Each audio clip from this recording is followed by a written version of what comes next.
Hello বন্ধুরা, তো আজকের দিনটা একটু অন্যরকম আসলো। তো আজকের দিনটা হলো, আজকে আমি আমার ছেলে পরীক্ষা দিতে গেছে ভারতীয় বিদ্যাভবন স্কুলে। তো আজকে সারাদিনটা কেমনে কাটাইতেছি এটা ভিডিওর মধ্যে দেখাইতেছি, অবশ্যই দেখতে থাকো আর পাশে থাকো। তো স্কুলে গিয়ে সেরা ছেলের পরীক্ষার হলে ঢুকাই দিয়ে আমরা সব ফ্রেন্ডসরা একসঙ্গে দাঁড়িয়ে দিকে কথা কইতেছি। তারপরে আশেপাশে এখানে দেখলাম সুন্দর একটা গাছ, তো এটাও একটু তুললাম। তারপর সবাই পুরোটা স্কুল ঘুরতে গেছি। তো ঘুরতে গিয়ে দেখো এত মানুষ, এত ভিড়। আমার তো মনে হলো ত্রিপুরার মোটামুটি প্রায় স্কুল থেকেই সবাই গেছে। তো এইখানে একটা ব্যবস্থা করে আসতো খুব ভালো, ঠান্ডা জল আর শরবত দেওয়া হইতে আসলো স্কুল থেকে সব প্যারেন্টসরা গরমের মধ্যে। আর বাকিরা আমরা করতেছি বাকি ওই দিকের জায়গাটা আমরা একটু দেখি। এদিকে দেখতেছি স্টুডেন্টরা একটা ক্যান্টিন খুলছে, তারা নিজেরা মানে সার্ভ করতেছে, এটার অ্যামাউন্ট নিব আর টিচাররাও পাশে আছে।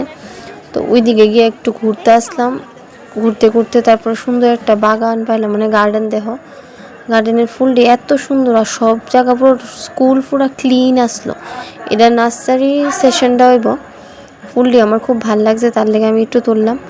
তো আজকে আমার লুকটা পুরো নর্মাল আসলো, কারণ খুবই গরম আর আমার ভালো লাগতে আসলো। তাড়াহুড়ার মধ্যে আমি নর্মাল একটা ড্রেস পরছিলাম। তারপরে এদিকে এসেরা ছেলের একটা পরীক্ষা শেষ।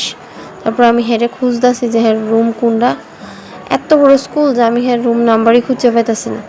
তারপর সেকেন্ড পরীক্ষা তো বয়ে গেল, কিছু খাওয়াইতে পারলাম না। ব্যাগে অনেক টিফিন নিছি কিন্তু খাওয়াইতে পারছি না।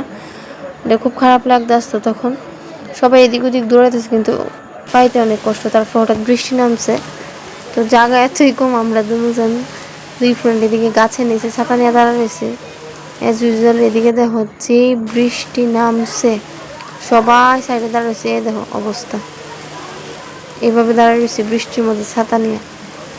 কিছু করার নাই, লাইফে এমন স্ট্রাগল মা বাবারা করে। আমরা মা বাবা আমরা লেখা করছে, এখন আমরাও করতে হইব। তো তারপরে স্কুলের করিডোরের ভিতরে ঢুকা স্কুলের ভিউটা ভালো লাগতে আসলো, তো একটু তুলে নিলাম। আজকের ভিডিওটা তোমরা ভালো লাগলে অবশ্যই একটা লাইক কমেন্ট শেয়ার করে দিও। এটা ভারতীয় বিদ্যাভবন স্কুল। তো লাস্টের দ্বিতীয় পরীক্ষাটার পর আমি ছেলেরা খুঁজতেছি, ফেরত তো পাইতেছি না। তারপর আমি ভাবলাম স্কুলের কিছু ক্লিপ নিয়ে আনি। আমার কাছে খুব ভালো লাগছে, খুব ফ্রেশ। এই যে ছেলে পরীক্ষা দিয়ে বাইরে হয়ে গেল বা। তারপর রাস্তা তাই দিয়ে একটু গাড়ি নেই, তারপরে গাড়ি পেতে লেট হয়েছে।